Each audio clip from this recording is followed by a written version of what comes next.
Hi, are you dealing with the fallout from what I call narcissistic relationships, and this is part 3 of our series on this, repetition compulsion, the rescue reflex in action?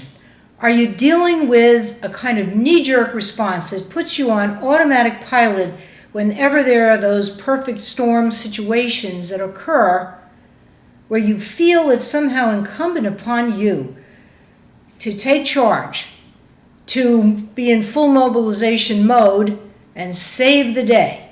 It might be characterized by certain behaviors that happen only with women, or certain characteristic behaviors that occur only when it's a man who is in trouble. It might happen only in the family, or it may happen only with romantic partners. Whatever it is, the important thing to know is that it's part of the old BS. It's part of the old belief system which came into your life often before you ever even knew how to read a book or spell your own name or know whether you were sleeping in a bed or in a bassinet. That's how young all this starts. Hi, I'm Beverly Bannow Brown, and this is, as I said before, part 3 of a series that I'm doing as part of the narcissistic relationship series. And it's important, of course, to review for a moment what is repetition compulsion.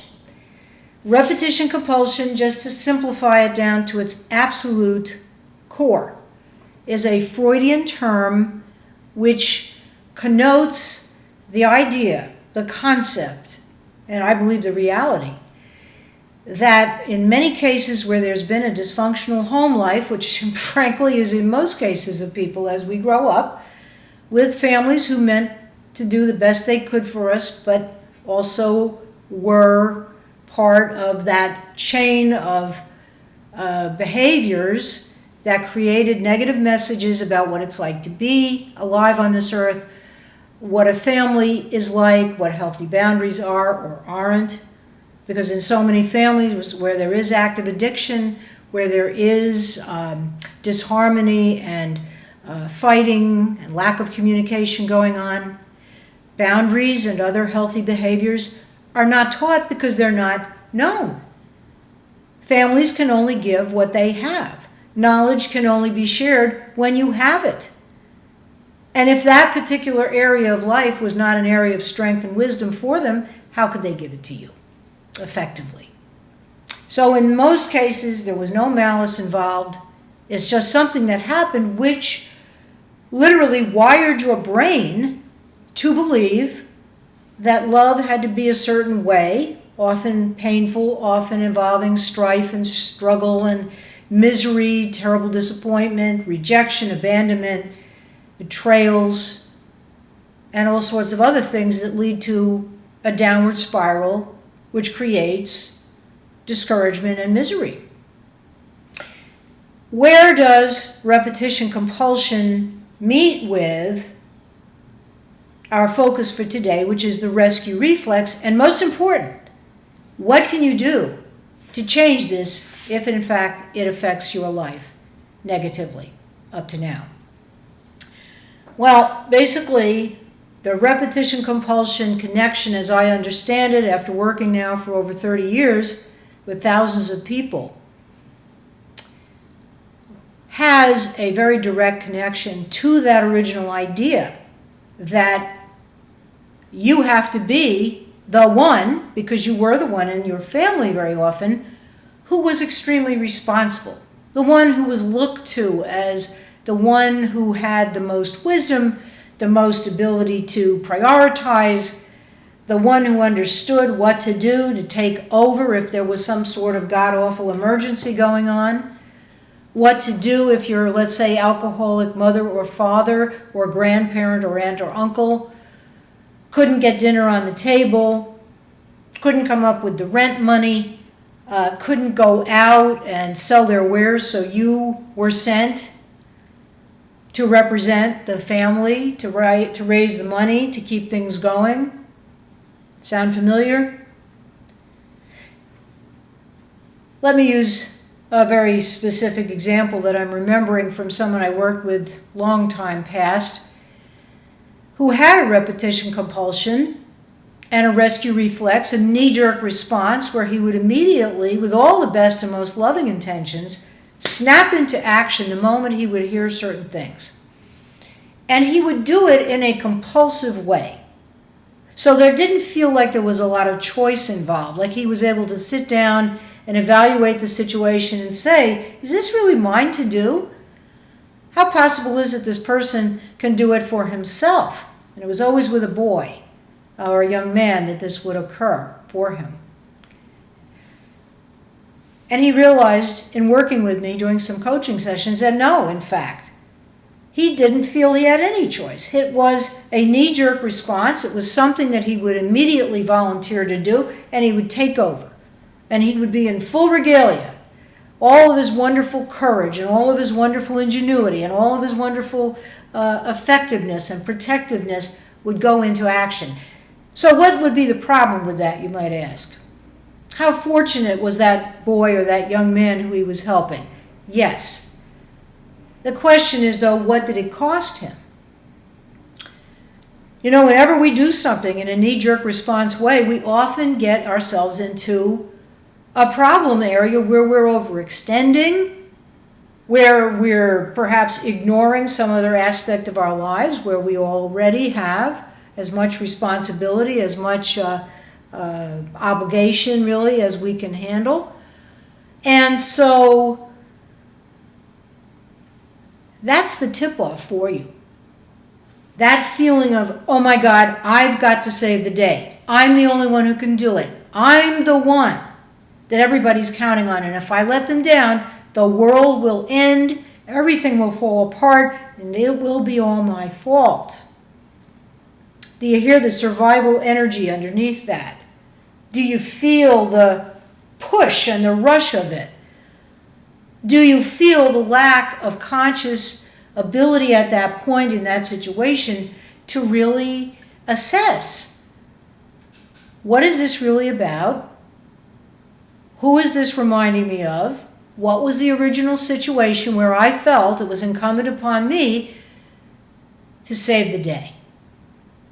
Almost invariably, in working with my clients, and frankly, in my own life, because I used to have a rescue reflex par excellence in certain situations, and I don't anymore, thank God, though I still love to be of constructive help. But that's very different, because that's a conscious choice. I re-educated my brain, rewired it through neuroplasticity, through using many techniques, because I don't ask you to do something in our work together, in most cases, that I haven't already experienced myself. I'm my own best guinea pig. It makes a difference.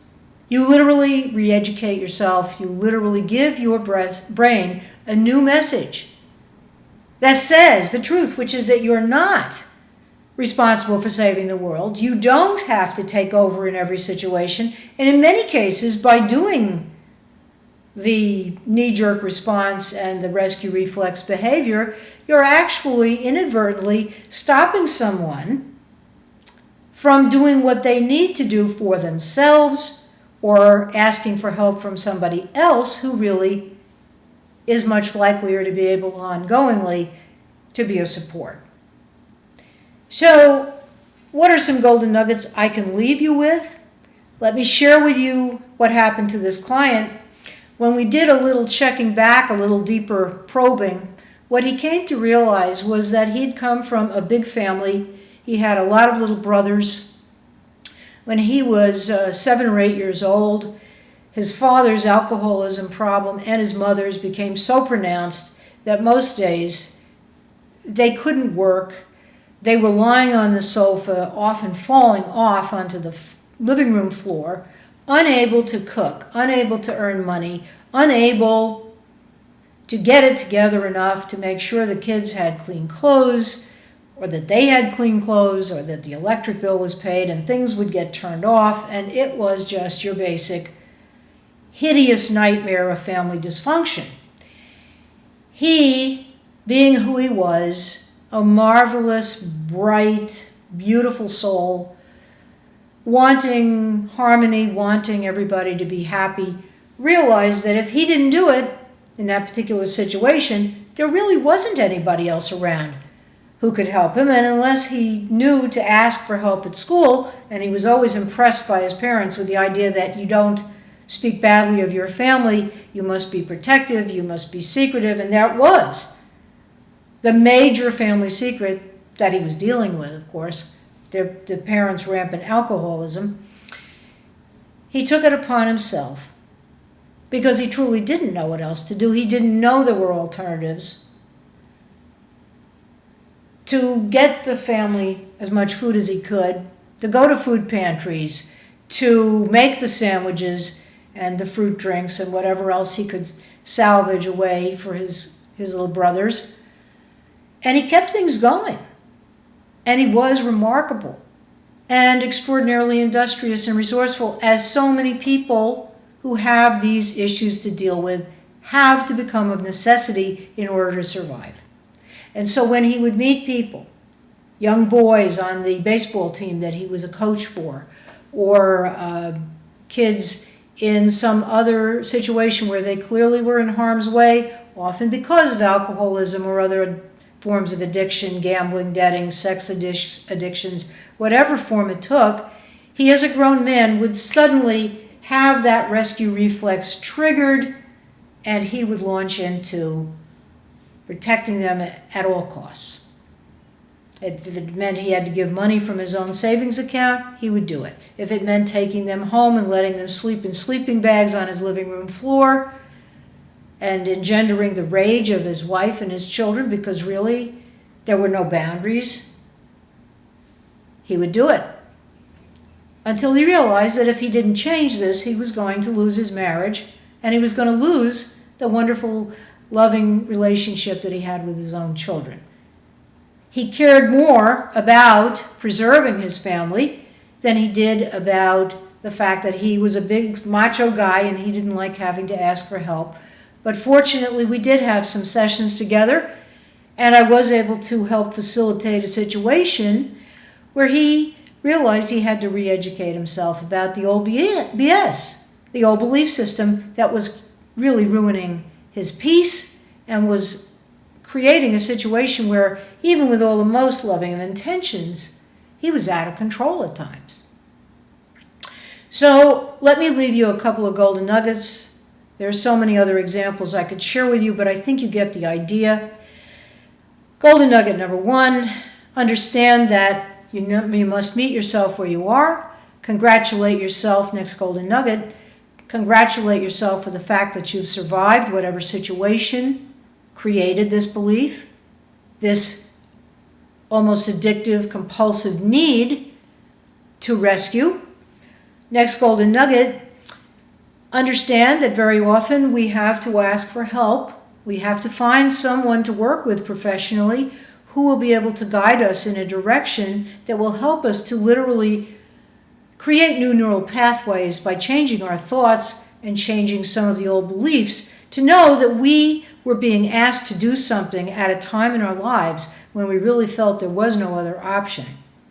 Remember that you are an adult now and you have many options at any given moment.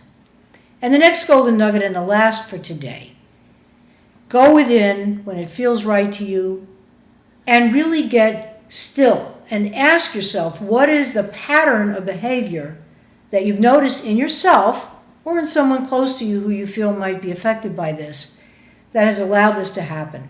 And know that there is a blessing and a gift and that major positive change is possible for your life.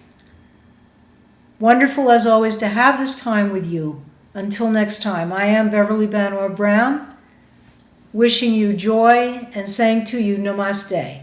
I bow to the light that I know is within all of us.